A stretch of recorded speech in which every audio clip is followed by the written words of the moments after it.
Accept কৰে তাৰ ঠিক পিছতহে ওভুলেশ্যনটো হয় ওভুলেশ্যন মানে কি গৰুৰ কিন্তু ওভাৰি থাকে ৰিপ্ৰডাক্টিভ ট্ৰেক্টটো আপোনালোকে দেখিছে চাগে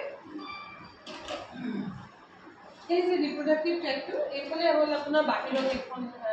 নদী দুৱাৰ বুলি যে কওঁ ভালগা বুলি কয় ইংলিছত বাহিৰত থাকে ভিতৰত যদি আমি কাটি পেলাই চাওঁ এনেকৈ ভিতৰত এইটো এনেকৈ থাকিব ইয়াতে চাৰ্ভিক্স এইটো চাৰ্ভিক্স হয় ইয়াৰ আগত ভেজাইনা বুলি এটা বুলি পাৰ্ট থাকে তাৰপিছত এইটো বডি অফ দ্য ইউটেৰাছ তাৰপিছত দুটা এনেকৈ হৰ্ণ থাকে আৰু এইটো হ'ল অভাৰি এই দুটা অভাৰি এই জীয়াৰ গৰুত হ'লে এই দুটা হ'ল অভাৰি য'ৰ পৰা তাৰমানে কণীটো ফুটে তাক আমি ওভুলেশ্যন বুলি কওঁ ৰিলিজ হোৱা প্ৰচেছটো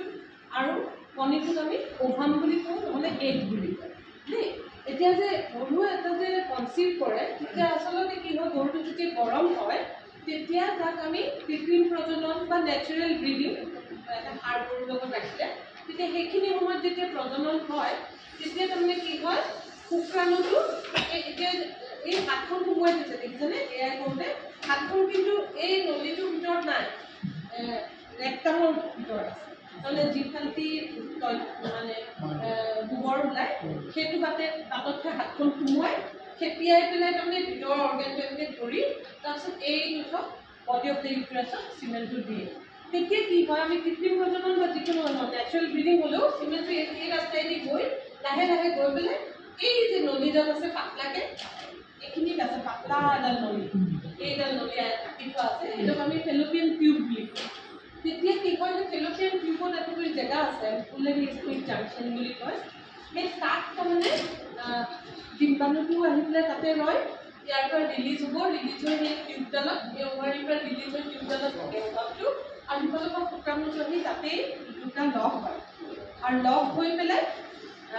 জাইগোটটো বনে তাৰপিছত লাহে লাহে জাইগোটটো মানে প্ৰিভিয়াছ তেনেকৈ হৈ গৈ 4 দিনৰ দিনাখন লাহেকৈ গৰ্ভাশয়লৈ নামি তাৰপিছত তাতে ইমপ্লাণ্টেশ্যন হয় তাৰমানে যিটো জাইগোট লাহে লাহে প্লেচেণ্টা ডেভেলপ হয় লাহে লাহে এণ্ডোমেট্ৰিয়ামৰ লগত এটেচ হয় প্লেচেণ্টাটো ডেভেলপ হয় চব নিউট্ৰিশ্যন বা মানে এক্সক্ৰিটেড মেটেৰিয়েল ইউৰিন চুৰিন এইবোৰ পাছ কৰিবৰ কাৰণে তাৰপিছত মাকৰ পৰা ইমিউনিটিও লয় সেইটো ৰাস্তাইদি নৰিছমেণ্টটো উইথ প্লেচেণ্টা দিয়ে গতিকে এতিয়া কথাটো হ'ল কি এই আমি যে যি কৃত্ৰিম প্ৰজনন বা ব্ৰিডিং যিয়ে নকৰিলোঁ আমাৰ উদ্দেশ্যটো হ'ল যে আমাৰ যেতিয়া শুক্ৰাণুটো দিম আমি শুক্ৰাণুটো আমি গৰুক মানে মেকিং কৰিব নিদি পেলাই আমি নিজে দিওঁ নিজে দিলে তাৰমানে তেতিয়া আমাৰ এইটো এম হ'ব লাগে যে ইয়াতে ডিম্বাণুটো আৰু শুক্ৰাণুটো যাতে দুয়োটাই লগ হৈ পেলাই জাইগোটটো বনে এতিয়া সব সময়তে লগ হ'ব নোৱাৰিব কাৰণ ওভুলেশ্যনৰ এটা পাৰ্টিকুলাৰ টাইম আছে মই যে ক'লোঁ 10 to 12 hours after the and of heat তাৰমানে গৰম হোৱা সময়খিনি 10 বা 12 ঘণ্টাৰ পিছতহে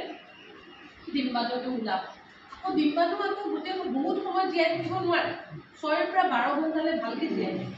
আৰু এইফালে শুক্ৰাণুটো আকৌ 24 ঘণ্টামান থাকিব পাৰে 12 পৰা 24 ঘণ্টা গতিকে এই দুটাৰ ইউনিয়নটো খুবেই ইম্পৰ্টেণ্ট আমি যদি সময়টো খেলি মেলি কৰোঁ তেতিয়াহ'লে এই দুটাৰ তাৰমানে ইউনিয়নটো নহয় এই সায়েন্সখিনি আমি প্ৰথমতে এইকাৰণে হিটটো আমি বুজি ল'লোঁ যে হিট আমি গম পাওঁ যে এইখিনি সময়তে ৰিচেপ্টিভ হ'ব আৰু হিটৰ পিৰিয়ডটো মানে পিউবাৰ্টি এটেইন কৰাৰ পিছত প্ৰত্যেক 21 দিনৰ মূৰে মূৰে গৰুজনী বা চেউৰীজনী গৰম হ'ব প্ৰত্যেক 21 দিনৰ মূৰে মূৰে এতিয়া 21 দিন বুলি ক'লোঁ কিন্তু কিছুমান গৰু 17 দিন কিছুমান 24 দিন চাইকেলটো সদায় একেই নহয় প্ৰত্যেকজনী গৰুৰে বেলেগ হয় কোনোবা 22 দিনত হ'ব বা কোনোবা 21 দিন কিন্তু এভাৰেজ হ'ল 21 দিন আৰু সেই 21 দিনৰ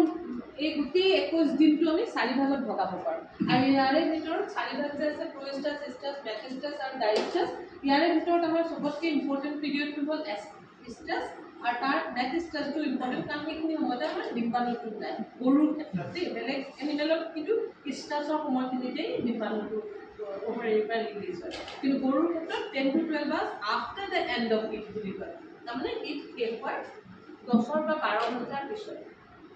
সেই হিটটোতো আমি গম পালোঁ হিট কিমান সময় থাকে 18 ঘণ্টা এভাৰেজ কিন্তু 12 পৰা 24 ঘণ্টালৈও থাকিব পাৰে আজিকালি আপোনালোকে কিছুমান গৰু দেখিছে চাগে 2-3 দিনলৈকেও গৰম হৈ থাকে 3 দিনলৈকেও গৰম হৈ থাকে কিন্তু আগৰ সদায় 12 পৰা 18 ঘণ্টা বুলি কোৱা হয় কিন্তু লাহে লাহে আমি দেখা পাইছোঁ আজিকালি অকণমান দীঘলীয়াকৈও কেতিয়াবা গৰম হয় এতিয়া গৰম হোৱা লক্ষণসমূহ ফাৰ্ষ্ট হ'ল আপোনাৰ ৰেষ্টলেছনেছ আৰু নাৰ্ভাছনেছ, তাৰমানে সেইখিনি সময়ত গৰুজনী খুব চঞ্চল হ'ব আৰু নাৰ্ভাছ হ'ব, লগতে খুব বেবাই থাকিব, খোৱাটো কমাই দিব আৰু বেলেগ গৰুৰ ওপৰত মাউণ্ট কৰিব, আৰু নহ'লে কি কৰিব একদম হেৰিকে থিয় থাকিব, বেলেগ গৰুৱে যদি মাউণ্ট কৰে তাই লৰচৰ নকৰে, তাৰমানে ভাবে যে মেটিংটো হ'বৰ কাৰণে তাইও তাৰমানে এটা সুবিধা কৰি দিয়ে, তাই লৰচৰ নকৰে। সেই সময়খিনিক আমি ষ্টেণ্ডিং হিট বুলি কওঁ।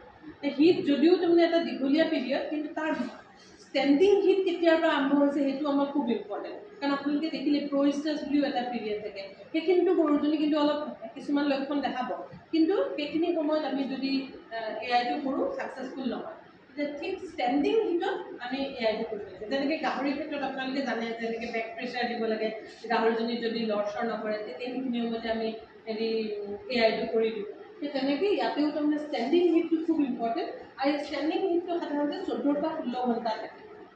তাৰপিছত কি কৰিব, খুব সঘনাই পেচাব কৰিব, ফ্ৰিকুৱেণ্ট ইউৰিনেশ্যন হ'ব, আৰু ভালভাৰ পৰা তাৰমানে যোনি দুৱাৰৰ পৰা অলপ বিজলুৱা ধৰণৰ পদাৰ্থ ওলাব, যোনি দুৱাৰখন ফুলি থাকিব, ৰঙচুৱা পৰি থাকিব, আৰু নেগুৰডাল সাধাৰণতে এটা ছাইডলৈ অকণমান ছাইড কৰি থৈ দিয়ে, সেইটো নেচাৰেলি ভগৱানে হেৰি কৰি দিছে যাতে মানে বাটটো মানে উলিয়াই থয় আৰু তাই মেটিঙৰ কাৰণে, আৰু গাখীৰৰ মানে প্ৰডাকশ্যনটো অলপ কমি যায়। এতিয়া হ'ল প্ৰথম এয়া এনেকৈ এক্সাইটমেণ্ট দেখায়, এইখিনি সময়ত কিন্তু আমি এয়াই নকৰোঁ, বেপাৰীও থাকিব, কিন্তু এইডাল দেখিছেনে, এই গৰুজনী এতিয়া একদম স্থিৰকৈ ৰখি আছে আৰু নেগুৰডাল অকণমান ছাইড কেনেকৈ উঠাই দিছে, এইটো সময়ত এয়াই কৰিলে ভাল। এইটো বেলেগ গৰুৱে মাউণ্ট কৰি আছে, এই বেলেগ গৰুৱে মাউণ্ট কৰিছে, তাই লৰচৰ কৰা নাই, আৰু এনেকৈ বিজলুৱা হেৰি কৰি থাকিব। এই যে বিজলুৱাটো যিটো মিউকাছ কৰি থাকে, সেইখিনি সময়ত আমি চাব লাগে মিউকাছটোতো আমি গম নাযাওঁ, তাৰমানে সঠিক টাইম আচল গৰমটো কেতিয়া হৈছে। প্ৰথম অলপ জুলীয়া হয়, তাৰপিছত অলপ ষ্ট্ৰিংগি হয়, তাৰপিছত লাহে লাহে শুকাই যায় আৰু একেবাৰে কমি যায়। যেতিয়া খুব আঠা টাইপৰ হয়, কেতিয়াবা আপোনালোকে কাটিব চেষ্টা কৰিলে হাতৰে চিঙি উলিয়াব নোৱাৰি, সেই তেনেকুৱা সময়খিনিতে আচলতে এআইটো কৰিব লাগে। এতিয়া হিট ডিটেকশ্যনটো কিয় ইম্পৰ্টেণ্ট সেইটোতো আমি চবেই জানো, যে যদি আমি